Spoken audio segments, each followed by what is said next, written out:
जय श्री राम। सभी दर्शकों का मेरे इस YouTube चैनल में स्वागत है। यह कुंडली की जो बेसिक चीज़ें हैं, जो मूलभूत सिद्धांत हैं, उस कड़ी का दूसरा वीडियो है। पहले वीडियो में हमने भावों और उनसे जो विचार किया जाता है, हर एक भाव से किस किस चीज़ों का विचार किया जाता है, उसके बारे में जाना था। आज हम पहले हर एक भाव के कौन कौन से स्थिर कारक होते हैं वैदिक ज्योतिष के अनुसार, इसके बारे में जानेंगे। तो जैसे कि 12 भाव होते हैं, ये पहला भाव है, ये वाला। तो इस भाव का जो कारक होता है, भाव कारक, वो होता है सूर्य।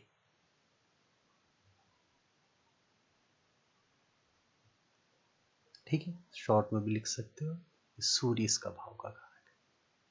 ठीक है, दूसरे भाव का कारक होता है बृहस्पति, स्थिर कारक है। चाहे कोई भी कुंडली हो, यहाँ पे आपके मेष लग्न की कुंडली हो, वृष की हो, मिथुन की हो, तुला की हो, कुंभ की हो, किसी भी लग्न की कुंडली हो, मतलब यहाँ पर कोई भी नंबर लिखा हो, कोई भी अंक लिखा हो, उसका कारक सूर्य होगा पहले भाव का।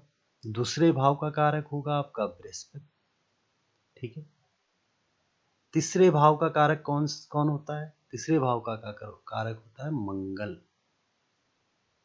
चौथे भाव का कारक होता है चंद्रमा और बुध। इसके दो कारक हैं, चंद्रमा और बुध। पांचवा भाव का कारक फिर बृहस्पति होता है। छठे के भी दो कारक माने गए हैं, मंगल और शनि। ठीक है, सातवें का कारक शुक्र होता है।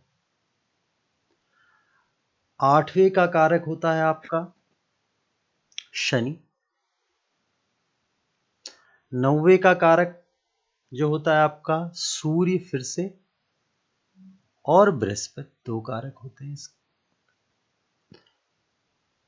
10वें का मुख्य रूप से शनि कारक होता है, कर्म स्थान है ये, तो शनि कारक होता है। इसके अलावा बुध, सूर्य और बृहस्पति भी इस 10वें भाव के कारक, चार कारक होते हैं इसके। बट मुख्य रूप से कौन कारक है? शनि। 11वें भाव का कारक कौन है? बृहस्पति। और 12वें भाव का कारक कौन है? उसका कारक है शनि। तो आप देखेंगे कारक में बृहस्पति, शनि और सूर्य, इनका ज्यादा प्रभाव है। सूर्य पहले, दसम और पहला और 9वें भाव का कारक है। बृहस्पति दूसरा, पांचवा, 9वां, 10वां और 11वां। और मुख्य रूप से 10वें का तो ज्यादा उतना प्रमुख कारक नहीं है। मुख्य रूप से 2, 5, 9, 11, इसलिए बृहस्पति को धन कारक भी बोला गया है, धन कारक स्थान है। ठीक है, और शनि, आप शनि देखिए, शनि 12वें भाव का कारक है, छठे भाव का कारक है, 8वें भाव का कारक है और 10वें भाव का कारक है। ये भी चार, प्रमुख रूप से चार भाव का कारक है। ठीक है, ये तो हो गया कारक ग्रह। क्या मतलब है इस कारक का? हर एक भाव को केवल एक तरीके से नहीं देखा जाता है। सपोज किसी भाव में कोई नंबर लिखा है, जैसे सप्तम भाव है, इस पे आपका जो नंबर लिखा है या अंक लिखा है, सपोज 8 लिखा। 8 क्या होती है? वृश्चिक राशि होती है। इसका स्वामी मंगल होता है। 8 जो राशि है, 8 और 1 राशि का स्वामी मंगल होता है। इसका मतलब ये भाव पे जो राशि लिखी हुई है, उसका राशि भावेश मंगल हो गया। तो एक तो इसमें मंगल का प्रभाव आ, उसका आधिपत्य हो गया इसमें, ऐसा बोले।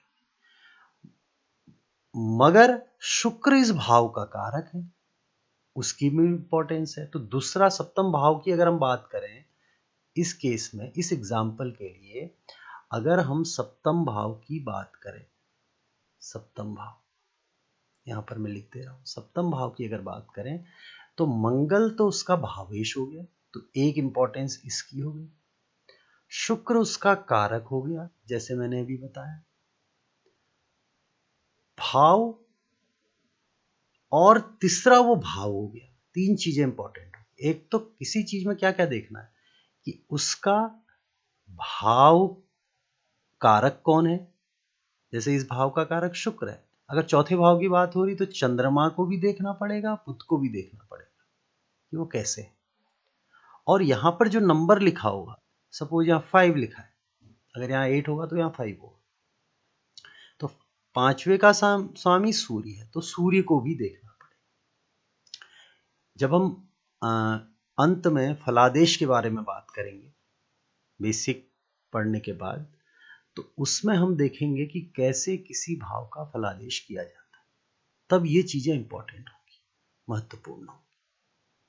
ठीक है, तो इसमें अभी तक मैंने आपको बताया कि हर एक भाव के क्या कारक हैं। इसका मतलब यह है कि जो भाव से जिस चीज का विचार होता है उस चीज को कारक प्रभावित करेगा, या आप कह सकते हो कारक उन चीजों को देगा। जैसे शुक्र सप्तम भाव से हम विवाह देखते, पार्टनर विवाह, तो विवाह और शुक्र दोनों जुड़ गए। शुक्र विवाह का कारक भी है, आप कह सकते। ठीक है, तो ये चीजें कंबाइंडली देखी जाती हैं जिसमें कारक बहुत इंपॉर्टेंट होता है।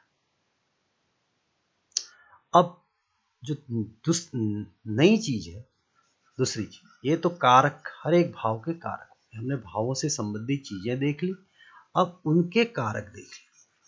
अब हम आते हैं ग्रहों में। जब कोई ग्रह होता है तो हर ग्रह के कुछ गुण होते हैं, कुछ दोष भी होते हैं।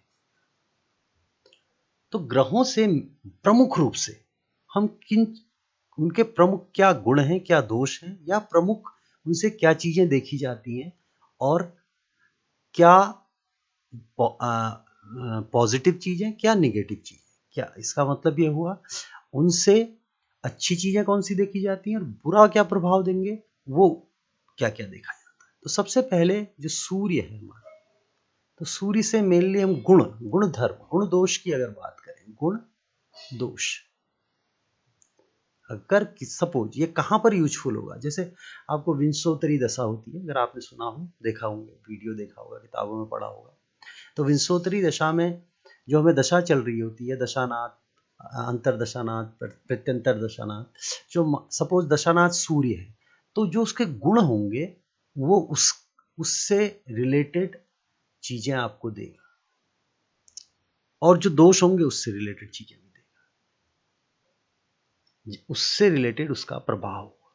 तो सूर्य के क्या क्या प्रभाव है, क्या क्या गुण है। तो सूर्य राजा है, सूर्य राजा है, चंद्रमा रानी है, मंगल सेनापति है, बृहस्पति मंत्री है, तो ये ऐसे बटा हुआ है। शनि सेवक है, इनको ऐसे भी देखा जाता है। ठीक है, तो सूर्य राजा को दिखाता है। राजा मीन्स, और राजा आजकल तो होते नहीं, तो इसका मतलब ऊंचे वर्ग के जो लोग, हाई क्लास सोसाइटी के जो लोग हैं, उनसे आप सूर्य को देखो, जो हायर सोसाइटी से। पिता को देखते हैं सूर्य से। ठीक है, पिता, राजा, पालक, जो आपको पाल रहा है, जो गवर्नमेंट है, गवर्नमेंट को आप सूर्य से देखोगे। सूर्य आत्मा का भी कारक है, जो हमारी आत्मा होती है। सूर्य लग्न की तरह भी है। लग्न की तरह कहने का मतलब है जो ये लग्न है, जैसे सूर्य यहाँ पर बैठा है, तो आप इसको भी लग्न मान सकते हो, मतलब इसको पहला भाव मान सकते हो। सूर्य और चंद्रमा जो दोनों लग्न की तरह कार्य करते हैं। सूर्य और चंद्रमा अपने आप में लग्न की तरह, सपोज चंद्रमा चौथे भाव में किसी का बैठा है, तो चौथे भाव को घुमा के लग्न बना लो, मतलब प्रथम भाव ये हो गया, दूसरा ये, पहला ये, दूसरा ये, तीसरा ये, चौथा ये। चंद्रमा से जब देख रहे हैं, लग्न से जब देखेंगे तब पहला भाव ये, सूर्य से देखेंगे तो लग्न की भांति, कहने का मतलब है उसको लग्न मान लीजिए। तो सूर्य, चंद्रमा, लग्न, तीन लग्न होती है हमारी वैसे। ठीक है, तो ये लग्न की भांति भी है। प्रकाश, लाइट, उजाला, ये सूर्य दिखाता है। ज्ञान, ठीक है, तो ये कुछ इसके महत्वपूर्ण जो गुण हैं वो सूर्य के ही है। कुछ दोष, अब दोष पे आइए। सूर्य पृथकता का कारक है। पृथकता, पृथकता मीन्स अलग करना किसी चीज से, सेपरेट करना। इंग्लिश में अगर आप बोलेंगे सेपरेट करना, किसी चीज से अलग करना, ये बहुत इंपॉर्टेंट है इसका। ठीक, और मैं इसमें साथ साथ ये भी बता देता हूँ कौन ग्रह पापी माना जाता है। इसको पापी नहीं, इसको क्रूर बोलते हैं। सूर्य क्रूर ग्रह, क्रूर ग्रह है, पापी भी कह सकते हो आप, वैसे क्रूर ग्रह ज्यादा इसके लिए अच्छा है। कलह, सूर्य झगड़ा भी कराता है, कलह का कारण, ये इसके दोष बता रहा हूं। त्याग का कारण, त्याग कर दोगे सूर्य से। तो ये कुछ सूर्य के गुण, महत्वपूर्ण गुण दोष है। अब आते हैं हम चंद्रमा, इसको जरा इरेज करें। चंद्रमा,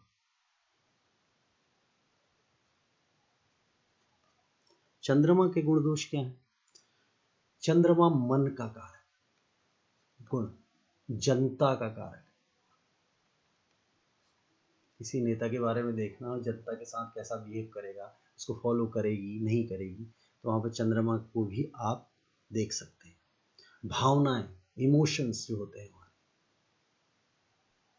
वो चंद्रमा उसको दिखाता है। स्मृति, स्मृति समझते हैं आप, याद करने की, जो हमारी स्मरण शक्ति है।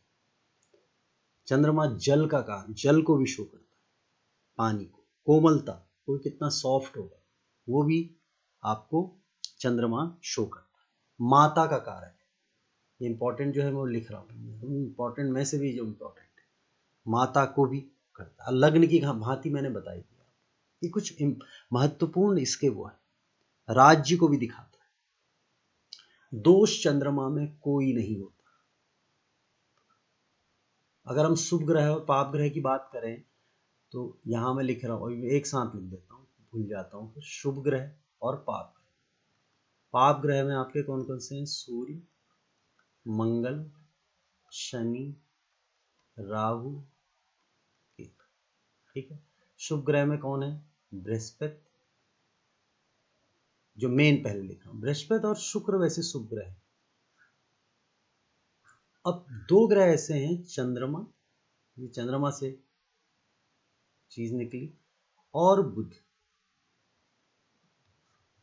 चंद्रमा आपका अगर सूर्य के नजदीक हो तो पापी हो जाता है। आप किताबों में पढ़ेंगे कि अगर चंद्रमा शीर्ण चंद्रमा, ये लिखा है, शीर्ण चंद्रमा का मतलब जब सूर्य के वो नजदीक हो, सूर्य के साथ आने पे हर ग्रह अस्त हो जाता है। तो नजदीक, कितना नजदीक, अगर कुंडली से देख के बताना है आपको, सीधे अगर आपको पता करना है। अब देखिए यहाँ पर ये कुंडली है, तो आप सूर्य और चंद्रमा को देखिए, सूर्य और चंद्रमा, सपोज सूर्य यहाँ पर है, यहाँ पर जहाँ पे ये सूर्य, इसके 4 ग्रह घर आगे, 4 घर पीछे अगर चंद्रमा होगा, या 3 घर कह लो, चौथे में हो तो ठीक है, मतलब यहाँ, यहाँ, यहाँ से काउंट करेंगे इधर की तरफ, 1 2 3 4, 1 2 3 4, पहला ये, दूसरा ये, तीसरा ये, चौथा। तो यहाँ पर हो तो ठीक है, यहाँ तक नहीं होना चाहिए। इसके दूसरी तरफ भी पहला ये, दूसरा ये, तीसरा ये, चौथा आ जाएगा, तो यहाँ ठीक है। ये गलत है, ये गलत है। तो अगर सूर्य यहाँ पर है तो 2 घर इधर, सूर्य से 2 घर पीछे के बाद चंद्रमा कहीं पर भी हो तो चंद्रमा शुभ हो जाता है। तब ये चंद्रमा इधर शुभ वाली श्रेणी में चला जाए। और इसको दूसरे तरीके से कहते हैं कि सूर्य के दोनों तरफ 72 डिग्री से ज्यादा दूर होना चाहिए, तब वो शुभ हो जाए। 72 डिग्री, 12 डिग्री का एक तिथि होती है, 6 तिथि पीछे, 6 तिथि आगे। अब ये डिटेल की चीज़ अगर आपको समझ में ना आए, कुंडली से केवल अगर आपको देखना हो, सूर्य अगर जहाँ पर बैठा है उससे चौथे भाव एक तरफ, दूसरी तरफ चौथे भाव गिन लो, 1 2 3 4 में चंद्रमा हो या उससे दूर हो तो शुभ। बुध को कैसे देखना है? बुध अगर इन पाप ग्रहों के साथ युति कर रहा है तो वो पापी हो जाएगा, नहीं तो शुभ हो जाएगा। यहां चला इससे अच्छे तरीके से आपको सीधे सीधे कोई नहीं बता सकता, ये तो सीधे आपको याद करना पड़ेंगे। उसके बाद चंद्रमा और बुध को कैसे देखना है, तो ये तो हैं शुभ और पाप, ठीक है। तो चंद्रमा पापी ग्रह है। अब तीसरे ग्रह, चंद्रमा का कोई दोष नहीं है, इसके गुण ही है बस। अब मंगल के गुण देखते हैं। मंगल बहुत हिंसक प्रवृत्ति का है, पहली चीज सेनापति है, सेनापति को तो हिंसक होना ही पड़ेगा, तभी वो कंट्रोल कर पाएगा चीजों को। तो मंगल रक्त का कारक है। चंद्रमा को भी कोई रक्त का कारक कहता है, मंगल को मज्जा का कारक कहते हैं। तो मज्जा जो हमारे हड्डियों के अंदर जो चीज होती है वो मज्जा, लेकिन मंगल को भी रक्त का कारक माना जाता है। मंगल मांस, आग, बारूद, साहस, ऐसी चीजों का, ये इसके गुण हैं, ये तो अच्छी चीज है। बिजली, लाइट, अगर मान लिया मंगल से रिलेटेड कोई काम करने का मतलब है तो किससे करोगे? लाइट से रिलेटेड काम करो, बिजली का काम करो, साहस वाला काम करो। साहस का काम कहाँ होगा? जैसे आप आर्मी में भर्ती हो जाओ, ठीक है। छोटे भाई मंगल से देखे जाते हैं, रक्षा विभाग जो मैंने बोला, ठीक है। ऑपरेशन का भी कारक है, ऑपरेशन होना है, किसी को चोट लगनी है, तो ये तो दोष मार्ग। और दोष में हिंसा, अगर आप अपने को बचाने के लिए साहस दिखा रहे हो तब तो वो गुण हो गया, लेकिन किसी को मारने के लिए कर रहे हो तो दोष हो गया।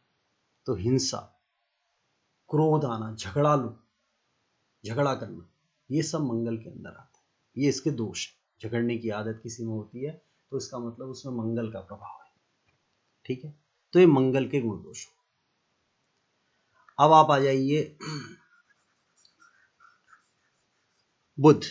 बुध के गुण क्या है? बुद्धि। बुध किसी का अच्छा होगा तो बुद्धि अच्छी होगी उसकी, उसको अच्छी विद्या मिलेगी, विद्या का कारक है। चेतना, स्मृति का ये भी कारक है। संगीत, बुध, वाद्य संगीत जो होते हैं आप बजाने वाली जो चीजें होती हैं, ठीक है, बांसुरी, तबला, ऐसी चीज। सिनेमा का कारक है बुध। बुध बाल्यावस्था का भी कारक है, क्योंकि बुध बालक है। बुध को चंद्रमा का पुत्र कहते हैं, ठीक है। बुध बाल्यावस्था, बालक है बुध। बुध का भी कोई दोष नहीं है, इसके गुण ही गुण हैं जितने मैंने आपको बताए। तो इन सब चीजों का अगर आपको विचार करना हो, ये आपको याद करना पड़ेगा, बुध से किन चीजों का विचार होता है, क्या उसके गुण हैं। जब उसकी दशा चलेगी वो अपने गुणों के अनुसार और दोषों के अनुसार फल देगा। जिसकी दशा होगी वो जो उसके गुण दोष होंगे उसी का तो फल देगा। तो वहां पर इन चीजों को देखा जाता है। बृहस्पति के गुण क्या है? बृहस्पति ज्ञान है, क्योंकि वो मिनिस्टर है, मंत्री है, तो ज्ञानी होगा। विज्ञानी, विज्ञानी, वृद्धि, बढ़ने का कारण किसी चीज के लिए। इसलिए बृहस्पति मीठा खाते हैं बृहस्पति के, उसमें हर चीज मीठा खिलाओ कहते हैं। तो मतलब कोई चीज वृद्धि हो रही हो, बढ़ रही हो, तो उसका भी, उसको भी, ये इसके गुण है। पुत्र, बड़ा भाई, स्त्री के लिए पत्नी, बृहस्पति के गुण है, ठीक है। स्त्री के लिए पति, पत्नी के लिए पति।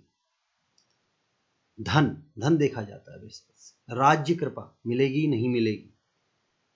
सात्विकता, कौन कितना सात्विक होगा, ये सब चीजें बृहस्पति से देखी जाती है। इसका भी कोई दोष नहीं है बृहस्पति, ठीक है। शुक्र से क्या देखा जाता है? शुक्र से पत्नी, पति के लिए पत्नी। जैसे बृहस्पति से पत्नी के लिए पति, वैसे ही शुक्र पति के लिए पत्नी। वीर्य, पौरुष, वीर्य कितना है, बल कितना होगा आपको, वीर्य, वीर्य के फॉर्म में, पौरुष के फॉर्म में। गुप्त अंगों को देखा जाता है, ये गुण है इसके। स्वभाव क्या होगा आपका शुक्र से? ऐश्वर्य, भोग, विलास, ऐसी चीजें शुक्र से देखी जाती शुक्र का भी कोई दोष नहीं। आप देख रहे हो जो शुभ ग्रह हैं उनके कोई दोष नहीं है, चंद्रमा का भी नहीं था, बृहस्पति का भी नहीं था, शुक्र का भी नहीं था, नैसर्गिक शुभ ग्रह हैं। अगर आप वैसे नैसर्गिक शुभ ग्रह बात करेंगे तो चंद्रमा, बुध, बृहस्पति, शुक्र, ये 4 शुभ ग्रह हैं और 5 बचे हुए ग्रह सूर्य, मंगल, शनि, राहु, केतु, ये पाप ग्रह हैं। बट कुंडली में हम जब इनको देखेंगे तो नैसर्गिक चंद्रमा और बुध जो नैसर्गिक शुभ ग्रह हैं ये अशुभ हो जाते हैं अपनी स्थिति के कारण। सूर्य के नजदीक होगा चंद्रमा तो अशुभ हो जाएगा, पापी हो जाएगा। ठीक है, अब आ जाइए आप शनि। शनि के क्या गुण हैं? शनि त्याग को शो करता है। जैसे सूर्य था त्याग, वैसे ही शनि भी त्याग को, वैराग्य, किसी को वैराग्य हो, ये गुण है इसका।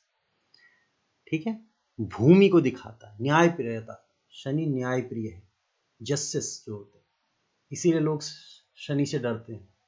क्यों डरते हैं? क्योंकि न्याय करता है, वो जैसा आप करोगे उसका फल आपको दे देगा, इसलिए अच्छी चीजें करनी चाहिए। तो आपको शनि से डरने की जरूरत नहीं है। जो इंसान सही काम करेगा उसका शनि उसको कभी कष्ट नहीं पहुंचाएगा, क्योंकि वो शनि न्याय प्रिय है।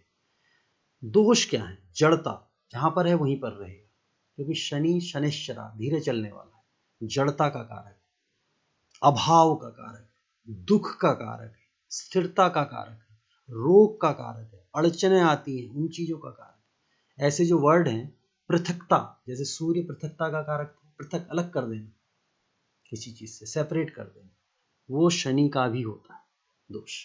तो दोष इसमें ज्यादा है, जिसके जितने ज्यादा दोष वो उतना पापी ग्रह। अंधेरे का भी कारक है, निर्धनता का कारक है। शनि और राहु आपको वायु विकार देते हैं, वायु से जनित रोग शरीर में होते हैं। ठीक है, अब आए राहु और केतु। राहु और केतु दो बचे हैं, ये दोनों। राहु होता है शनिवत राहु, राहु शनि की तरह है, तो शनि के जो भी गुण दोष होते हैं वो राहु के गुण दोष होते हैं। और कुजवत केतु, कुज मीन्स मंगल, तो केतु मंगल की तरह है, तो मंगल के जो गुण दोष हैं वही केतु के गुण दोष हैं। बट केतु एक चीज और होती है, केतु मोक्ष का कारक, एक चीज और, मोक्ष का कारक। ठीक है, उसके अलावा तो ये मैंने जो आपको बताया ग्रहों के गुण दोष, जब उनकी दशा अंतर्दशा चल रही हो तो वो अपने गुण दोषों के अनुसार भी फल देंगे। और किस ग्रह से क्या क्या चीजें देखी जाती है, भाव से क्या क्या चीजें देखी जाती है, और ग्रहों से क्या क्या चीजें देखी जाती